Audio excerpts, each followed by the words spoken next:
এবং রাষ্ট্রের প্রতিটি ক্ষেত্রে যদি সৎ, দুর্নীতিমুক্ত, চাঁদাবাজ মুক্ত, বৈষম্য মুক্ত নেতৃত্ব প্রতিষ্ঠিত না হয়, তাহলে সমাজের এই অসঙ্গতি, সমাজের মানুষের প্রতি অবহেলা এবং এই অনিয়ম, অব্যবস্থাপনা দূর করা সম্ভব নয়। আসসালামু আলাইকুম ওয়া রাহমাতুল্লাহি ওয়া বারাকাতুহু। ভিন্ন ধর্মাবলম্বী যারা রয়েছেন তাদের জন্য আন্তরিক শুভেচ্ছা।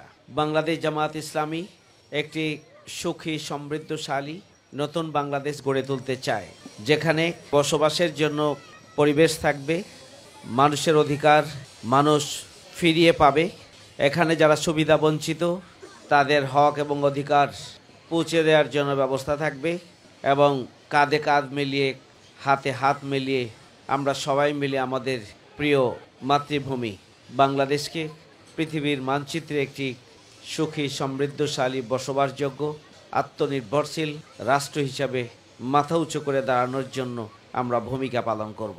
আমরা সেই ধরনের একটি বাংলাদেশ চাই। আপনারা জানেন যে আমাদের এই ৫৪তম বছর আমরা অতিক্রম করছি আমাদের দেশের স্বাধীনতার, কিন্তু যারাই ক্ষমতা এসেছে তারাই লুটপাট, দুর্নীতি, অনিয়ম এবং চাঁদাবাজি তারা নিয়ন্ত্রণ করতে পারেনি।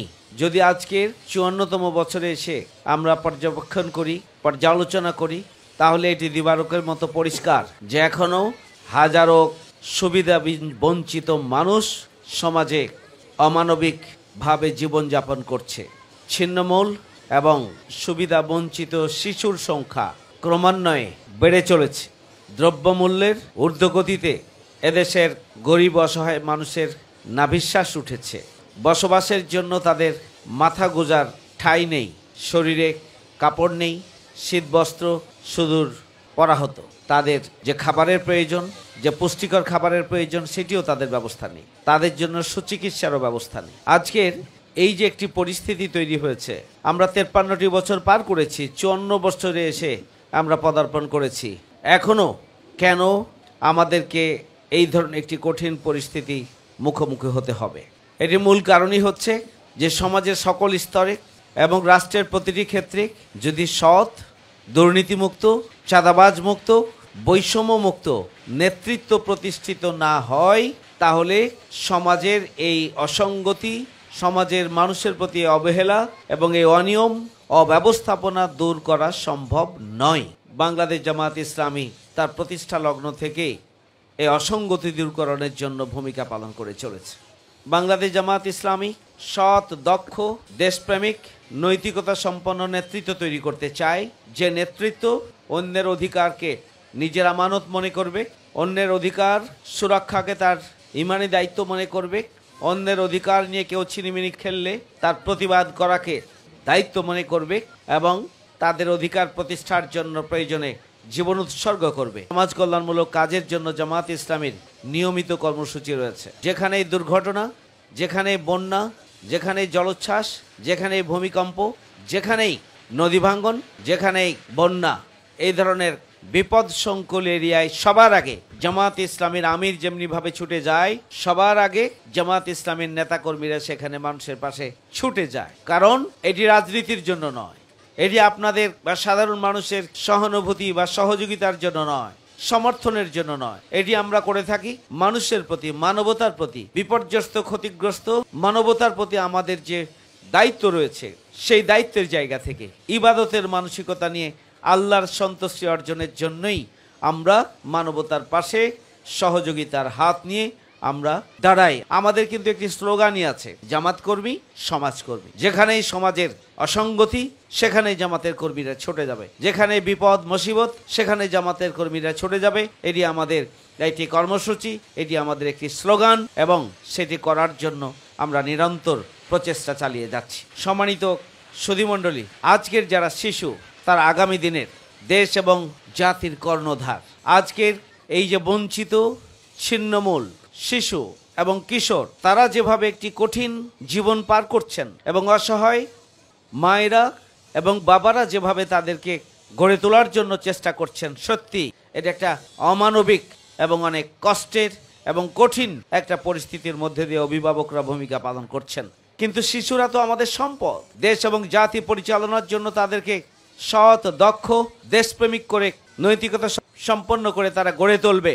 কিন্তু এই ব্যাপারে রাষ্ট্রের কোনো পদক্ষেপ নেই। রাষ্ট্রের উচিত তাদেরকে খুঁজে বের করে তাদের লেখাপড়া নিশ্চিত করার জন্য পদক্ষেপ গ্রহণ করা, তাদের সুস্বাস্থ্য নিশ্চিত করার জন্য পদক্ষেপ গ্রহণ করা, তাদের পুষ্টিকর খাবারের ব্যবস্থা করা, তাদের থাকার জন্য একটা সুন্দর পরিবেশ দেওয়ার ব্যবস্থা করা এবং তাদের লেখাপড়ার জন্য প্রয়োজনীয় যে উপকরণ সেটি তাদের হাতে ঘরে ঘরে তুলে দেওয়ার দায়িত্ব পালন করা উচিত ছিল। 53 বছরে কোনো সরকার এই কাজটি করে নাই।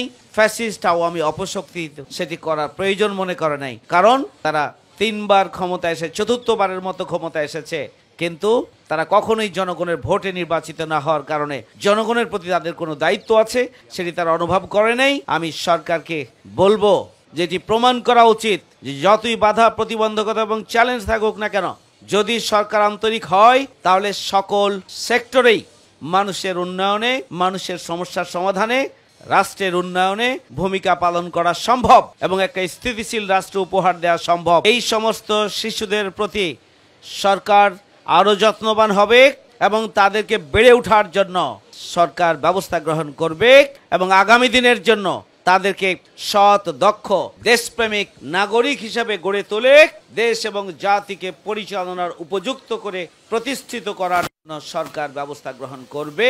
আমরা সেই দাবি অন্তর্বর্তীকালীন সরকারের প্রতি জানাতে চাই। আজকের এই অনুষ্ঠানের সুবাদে আমি সরকারের প্রতি খুবই স্পষ্টভাবে বলতে চাই, ইবতেদায়ী মাদ্রাসার নিপীড়িত শিক্ষক যারা 40 বছর ধরে বঞ্চিত হচ্ছে, সেই নিপীড়িত শিক্ষকদের ওপরে গতকাল 26শে জানুয়ারি যে নৃশংস হামলা চালানো হয়েছে, সেই হামলার তীব্র নিন্দা এবং প্রতিবাদ আমরা জানাচ্ছি এবং যে সমস্ত পুলিশ কর্মকর্তা এই হামলার সাথে সম্পৃক্ত তাদেরকে আইনের আওতায় আনতে হবে। ইবতেদায়ী মাদ্রাসার শিক্ষকরা বঞ্চিত এবং শোষিত। এদেশের শিক্ষক সমাজ সবচেয়ে বেশি সম্মানিত হওয়ার উপযুক্ত, অথচ 40 বছর ধরে বৈষম্যের শিকার হচ্ছে এই ইবতেদায়ী মাদ্রাসার সম্মানিত শিক্ষক বৃন্দ। যদি বৈষম্য মুক্ত আর ন্যায় বিচারের বাংলাদেশ প্রতিষ্ঠিত করতে হয়, সবার আগে নতুন বাংলাদেশ বিনির্মাণে যারা দায়িত্ব পেয়েছেন তাদেরকে জনগণের পালস বুঝতে হবে, তাদেরকে জনগণের আকাঙ্ক্ষা উপলব্ধি করতে হবে। আপনারা হাজারো শহীদের রক্তের বিনিময়ে যে নতুন বাংলাদেশ আমাদের ছাত্র সমাজ এনে দিয়েছে, এদেশের বিক্ষুব্ধ জনগণ ছাত্র সমাজের নেতৃত্বে নতুন বাংলাদেশ এনে দেওয়ার জন্য যারা লড়াই করেছে, যারা সংগ্রাম করেছে, হাত দিয়েছে, পা দিয়েছে, রক্ত দিয়েছে, ওই সমস্ত বিপর্যস্ত মানুষগুলোর যে চাওয়া এবং আকাঙ্ক্ষা, সেই আকাঙ্ক্ষা পূরণে অন্তর্বর্তীকালীন সরকারকে অগ্রাধিকারের ভিত্তিতে সুচিন্তিতভাবে চলমান রাষ্ট্রের সমস্যাগুলোকে সামনে এনে সমাধানের জন্য কার্যকর পদক্ষেপ গ্রহণ করতে হবে। বৈষম্যমুক্ত এবং ন্যায় বিচারের একটি বাংলাদেশ, এটি দেশের 18 কোটি মানুষের আকাঙ্ক্ষা, ছাত্র সমাজের আকাঙ্ক্ষা, এটি বাংলাদেশ জামায়াত ইসলামের আকাঙ্ক্ষা। সে আকাঙ্ক্ষা পূরণের জন্য আসুন পরিস্থিতি অবনতি ঘটে এমন কোনো বক্তব্য এবং এমন কোনো ভূমিকা আমরা যেন কেউ না রাখি। প্রতিটি রাজনৈতিক দল, সুশীল সমাজ এবং স্টেক হোল্ডারদেরকে এই ব্যাপারে সজাগ হওয়ার জন্য, সচেতন থাকার জন্য আমরা আহ্বান জানাচ্ছি। আমরা সবাই মিলে আসুন ক্ষুদ্র স্বার্থ পরিত্যাগ করে জাতীয় স্বার্থে ঐক্যবদ্ধভাবে আমরা নতুন বাংলাদেশ বিনির্মাণের জন্য আমরা ভূমিকা পালন করি। সে আহ্বান এবং প্রত্যাশা ব্যক্ত করেই আমি আমার বক্তব্য এখানে শেষ করছি। সবাইকে ধন্যবাদ। আল্লাহ হাফেজ। বাংলাদেশ জিন্দাবাদ।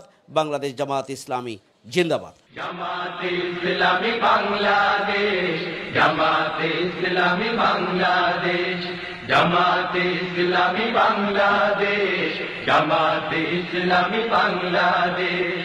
পাখিরা নতুন গান গাইবে, শিশুরা নতুন প্রাণ পাইবে। পাখিরা নতুন গান গাইবে, শিশুরা নতুন প্রাণ পাইবে। উঠবে নতুন এক সূর্য অশেষ, জামাতে ইসলামী বাংলাদেশ, জামাতে ইসলামী বাংলাদেশ, জামাতে ইসলামী বাংলাদেশ, জামাতে ইসলামী বাংলাদেশ, জামাতে ইসলামী বাংলাদেশ। জামাতে ইসলামী বাংলাদেশ, জামাতে ইসলামী বাংলাদেশ গড়বে গড়বে আল্লাহর হুকুমত, গড়বে গড়বে খেলাফতে রাশেদা, জনগণ নন্দিত পরিবেশ, কোরআনের কাঙ্ক্ষিত পরিবেশ, জনগণ নন্দিত পরিবেশ, কোরআনের কাঙ্ক্ষিত পরিবেশ। নীলিমা নতুন কথা বলবে, নদীর আদি গুণ বেগে চলবে, নীলিমা নতুন কথা